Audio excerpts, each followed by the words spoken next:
How's everybody feeling? Good? Yeah? Curious? Yes. Yeah? Not curious? Not curious.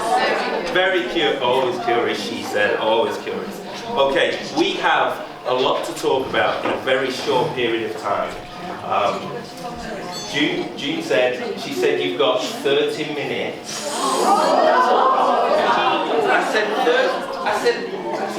I give you an example, ladies, that on Friday morning in Liverpool, I was speaking to a group of NHS nurses, and I do a lot with women.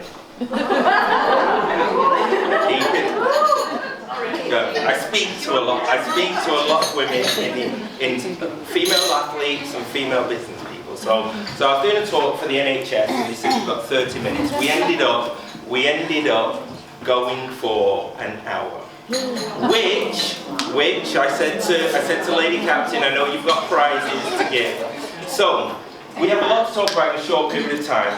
This lady over here, Alex, she's responsible for me being here also. So what Lady Captain didn't say was that Alex, when she played, when she was a professional, a sprightly young golfer, you said, Alex actually came to me, was it 10 years ago? 20. Alright, so it was a long time ago, yeah? So I do work with a lot of people in different sports, different walks of life. I work with a tennis player, one of the top female tennis players in the country. Flintoff, I helped him through the Ashes that made him famous, which is very interesting that, for tonight, my goal is to give you one or two ideas that you can apply to your game. Would that be useful? Yes or no? Yes. Yeah. So one or two ideas in the short period of time. But I often say these skills are far more important off the golf course than they are on the golf course. And I want you to, whilst we're sharing this time together, I want you to think, how does this apply to me, as in your game? How does it apply? There'll be something that will apply to your golf, but more importantly, there'll be something that will apply outside of golf. And then the second question I want you to all ask is, how do I use it? How do I take action? Now, interestingly, I had a gentleman up in Scotland, up at Glen Eagles, and he was in a group like this, a small group, and he said, oh, that stuff's going to be wasted on me. He said, I'm 80 years old. I'm not going to change now. Okay? Do human beings like change? No. But what do we know if we want to get better at something? What has to change? Do we have to have change, don't we? Yes or no? Yes. Yeah. So, with this game, what's very interesting is that most of the time people focus in one area and they look to change their technique. They look to change the swing. And for me, that's, we're creatures of habit, right? Yes or no? Yes. Yeah, so we're creatures of habit, and we tend to do things the same way over and over again, even if they don't work. And I'm going to give you your first mental exercise. Everybody put your hands together like so. Everybody put your hands together like so. Okay? Now, lift your hands up to your face. Look up at the ceiling. Please let me have a great season. Now, this is known, it's an age-old mental technique. It's called hoping and what? Hoping and praying. Now, I don't want you to hope and pray. Now, have a look at your thumbs quickly. Have a look at your thumbs. Studies show that if your right thumb is on top of your left thumb, you're a highly intelligent individual.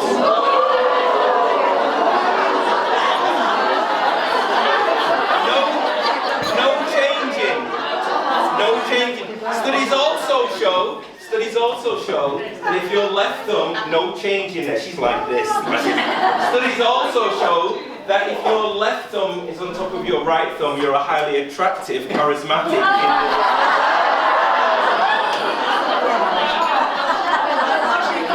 No changing back. Now, Undo your hands, put them back a different way. Undo your hands, put them back a different way. So your fingers are different and your thumbs are different. How does that feel? Good. Straight. Yeah? Now, okay, fold your arms quickly. Fold your arms quickly. Unfold them, fold them the opposite way. How does that feel? Straight. Okay, relax. See, I've just broken something that you do, a bit like on the golf course. You do lots of things on the golf course without thinking, and it leads you to success. And you do lots of things on the golf course and off it that you do without thinking, and it leads you away from success. So the goal is always, what is it that I'm doing, and what is it that I'm doing really well. And I bet you've all had those situations where you've gone, God, why am I not playing the same way I did last week? Yeah? Have you ever had that?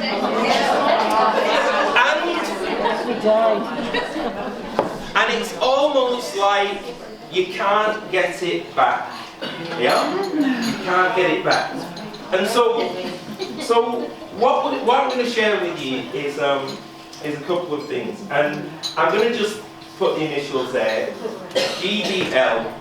Golf Business Life, okay? Golf Business Life, and it's interesting that, you know, one of the guys, and a bit like Dave Sowden, and I had a fantastic 12 months with Dave, because what touches me is that, you know, for most golfers and in this room, you can all swing a golf club, but it's not your golf that gets in the way.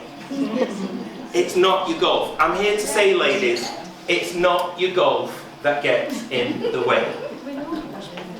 For a lot of you, you get in your own way by talking yourself out of a performance. Now, can you imagine if I was sat there going, oh my God, 100 ladies, you know, what am I going to say? What am I going to do? What? And if you get into that kind of mindset of what's my golf going to be like? And it's not about what are you going to do. That's going, because your golf swing is all doing.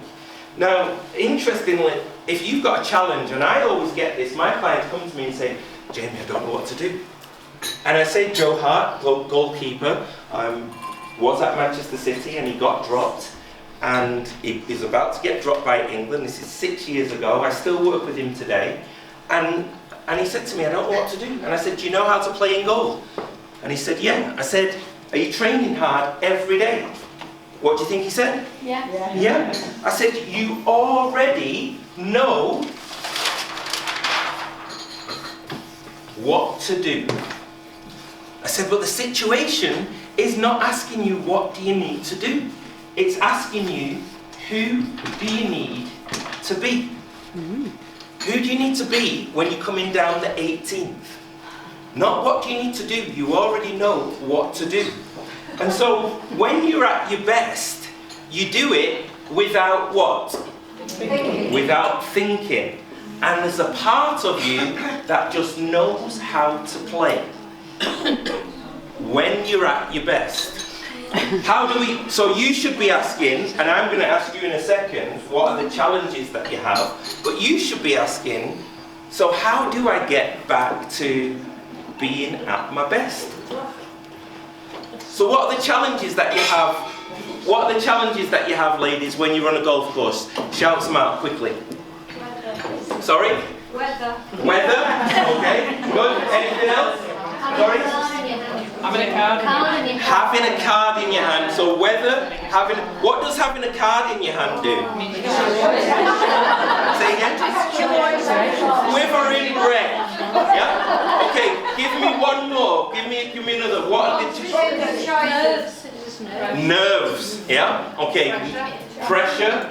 Okay. So what's really interesting, just like in life, there are certain things you have no control of. Do you have control of the weather, yes or no? No. How often does the weather affect your state of mind? All the time. But you have no control. So there's some things you have no control of, some things you have partial control of, and some things you have total control of. The only thing you have total control of is how you think and how you feel.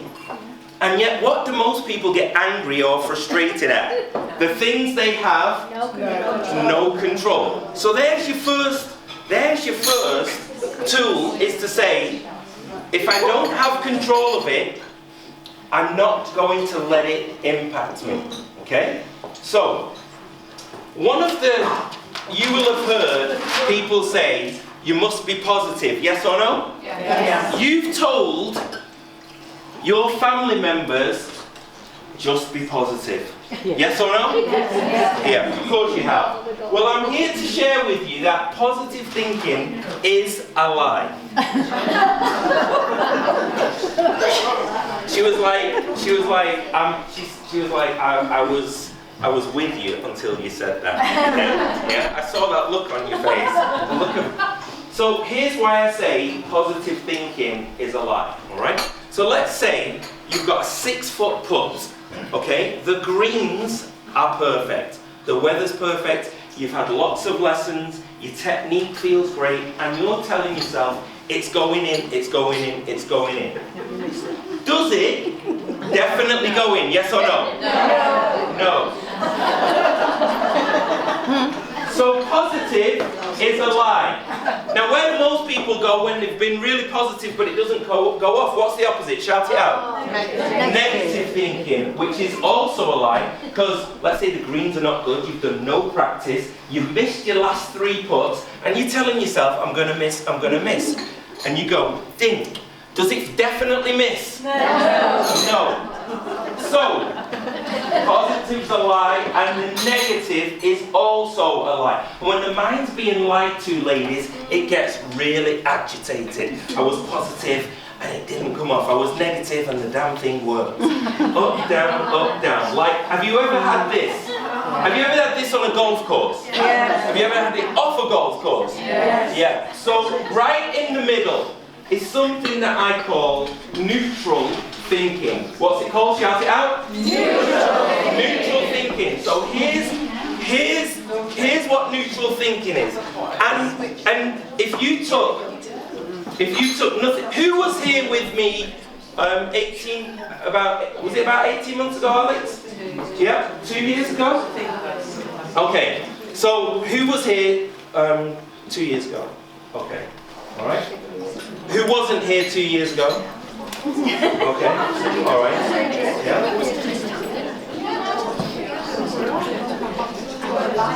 No. At the workshop that Alex put on. No. Okay. So ladies, here's what we talked about. This was, if you take nothing else from this evening, and I'll talk to you a little bit about my background, which I didn't do before. But if you take nothing else from this evening, I want you to go away with this. So neutral thinking is the same situation. Doesn't definitely go in, doesn't definitely miss. Is it possible I could hold this putt? Yes or no? Yes. That, ladies, is the truth. That's not a lie, that's the truth. It's possible. So possible leads to something called, the byproduct is calm. Calm. A state of mind called calm. If you think of a challenge that you've had in business, in life, all the clients I've worked with, the foundation of performance is calm. Possible leads to something called clarity. Clarity is what do I want, not what I don't want. Don't miss, don't miss, don't miss. What are you focusing on? Missing. Yeah? You tell, let's say when your children were younger, and you say, don't run. What do they want to do? Run. So, this season, I want you to focus on what you want. Clarity is, if you were walking around a shopping like Sainsbury's with a shopping list of everything you don't want. I don't want eggs, I don't want beef. You would be all over the place. So clarity is what you want. When you've got clarity, you will take different action. When you take action, you're going to get different results. Now, here is where it gets really interesting, because when the result's not the result that you want, ladies, which very often in this game, is that true, yes or no? Yes. Yes. So when it's not the result that you want, what happens is most golfers loop back to their action, which is the golf swing, what they've done wrong, and they go, what have I done wrong? And they try and fix it, and they overthink it, and they get stuck in what I call the loop of insanity. And not only do they get stuck in the loop of insanity,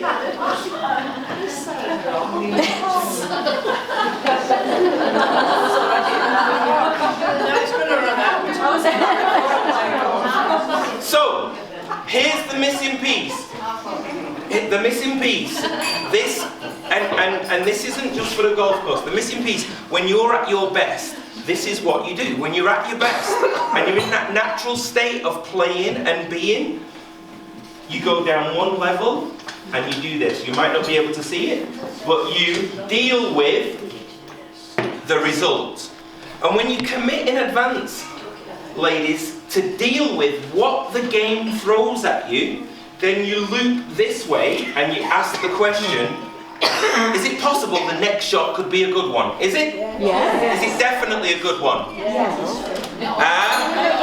Is it definitely a good one? Is it definitely not a good one? But it's possible. Clarity. What do I want? Take action, get a result. What are you going to do with the result? Deal with it. Deal with it. So if you hit it offline, you're not going to go, oh my goodness. Worse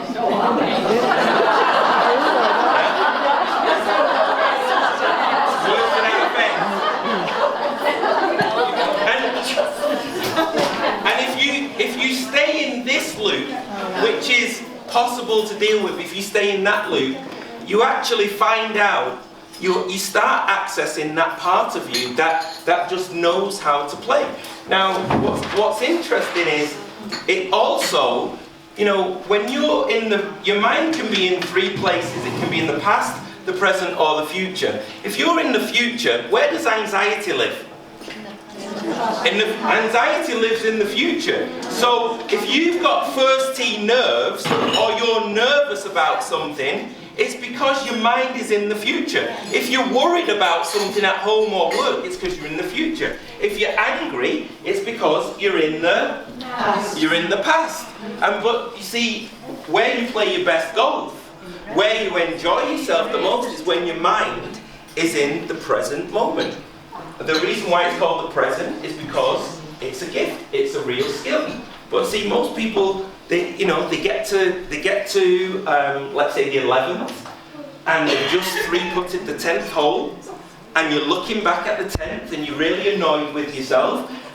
You're in the past, and you start thinking, I've got a par 5 coming up. There's a possibility of a birdie. Is it possible? Yes. So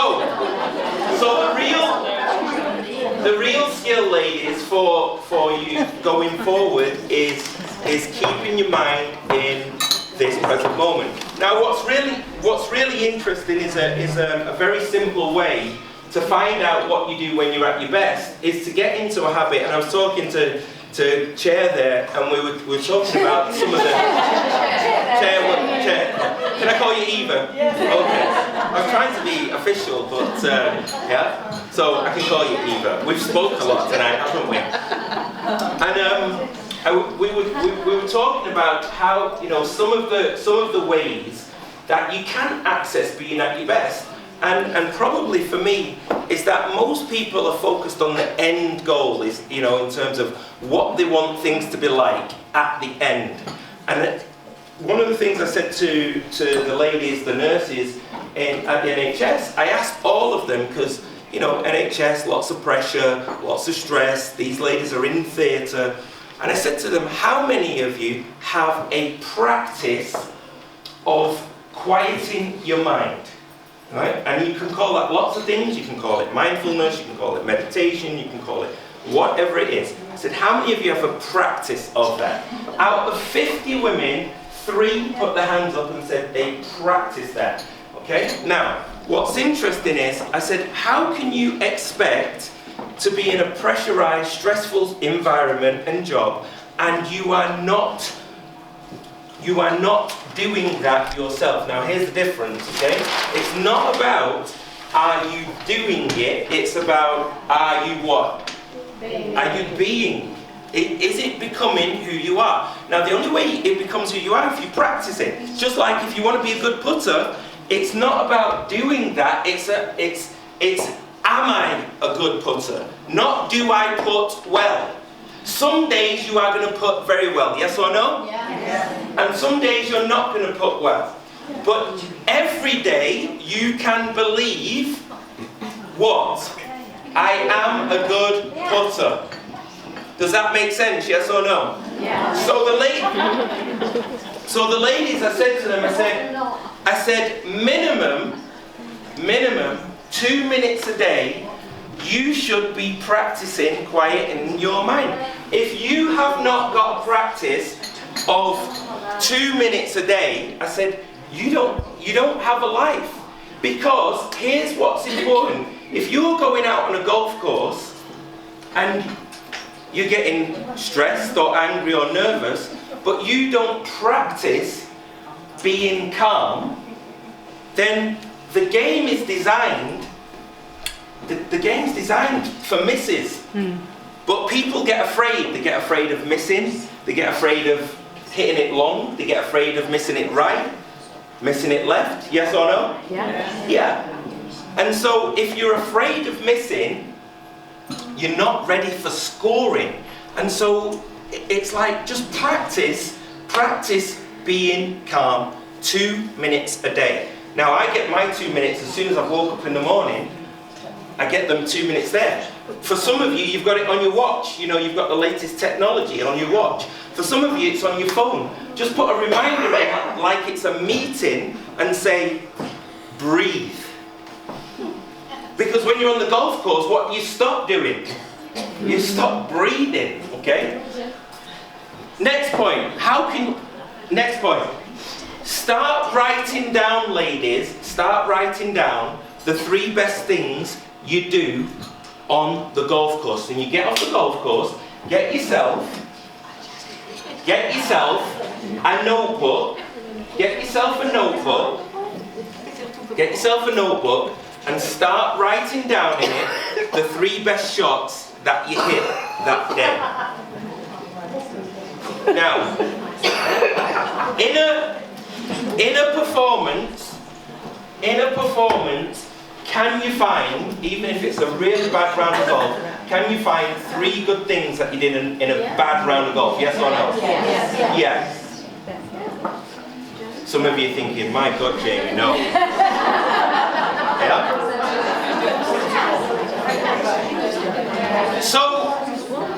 So, if you've had a really good round of golf,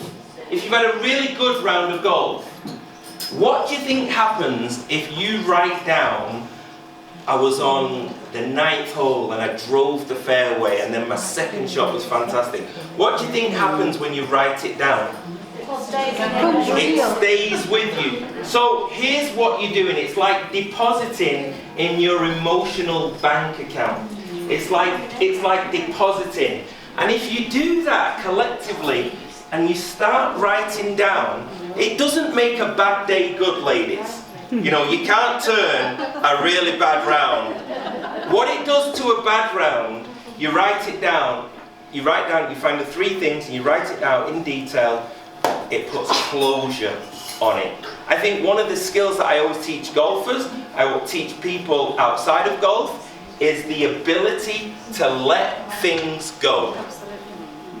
How many people hold on to their bad shots and hold on to lots of people do that. And if you take that outside of golf, that's really, you know, people hold on to things. So start writing down 3 best things. Now, outside of golf, you know, I was recently with a group, and this is what it does for outside of golf. See, like I've actually just put this here. Friday the 13th, 2019. Where's my mind just gone to? Straight to that day. So as I read it, I go, it's the middle of September already with approximately 100 days left of the year. Today has been an emotional day. Speaking to a group at Shine Bright, triple negative cancer day for Amanda. So on that day, my mind has just gone back to giving a talk to a group of women who were living with cancer. My mind's just gone right back there. It was a fantastic day. Now I think the real skill of whether it's walking onto a golf course or whether it's in life is you being able to recall the good stuff. I think a lot of the challenges on and off a golf course are because people focus on what's wrong. Yes or no? Yeah. But you know what's interesting is that we learn technique in golf, we learn technique in work, we train technique, we train bodies, but we don't train this. We just expect that one day we wake up and it's going to be a great day on the golf course. And it just doesn't happen like that. You've got to, it's like, I'm not going to say work on it, I say writing down the 3 best things that you do in a day is not work. And I said to the ladies at the breast cancer day, I said, you know what your legacy is going to be, ladies? I said, your legacy is not what you're going to leave physically. I said, I write this, I do this because I've got 4 children, okay? And they're going to one day read that I was with 100 women at Huddersfield Golf Club because I'll have written about it. And I said, your legacy is going to be, imagine if you, at the end of the season, who won a trophy this year? Don't know yet. Okay, right. I'm not giving anything away then. If you won a trophy this year, okay, if you won a trophy this year, just imagine that if we're here 12 months away and you consistently just jotted down in a book, great round today, great practice today, and you look back on it in 12 months and read it, how would you feel? You'd feel really good. So I want you to make a commitment to that. So, final point. Is that useful, by the way, ladies? Yeah? Okay, so, and I always get asked, well, where did I learn this? And, you know, my background is, I'm a former basketball player in another life. Yeah? That was not a joke. Since when was that a joke? Yeah?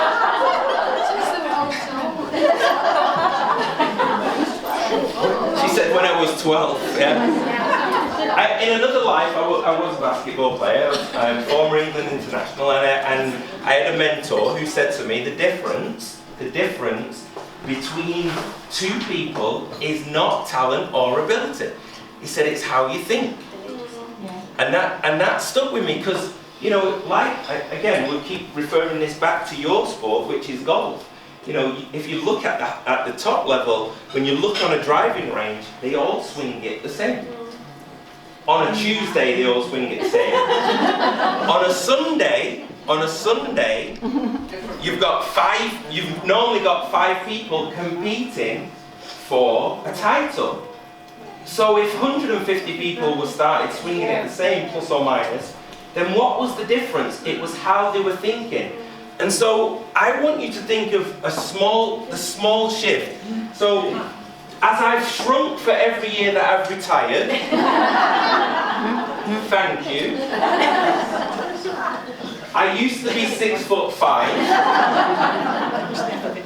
Well, I'm really 5'6". I just turned the numbers around, which was a very small shift in my thinking, which had a massive impact. And if we have a big change, we end up going back to what we know. Yes or no? Yes. So it's about really small changes. And so human beings, I started off by saying human beings don't like change. Yes or no? Yeah. Yeah.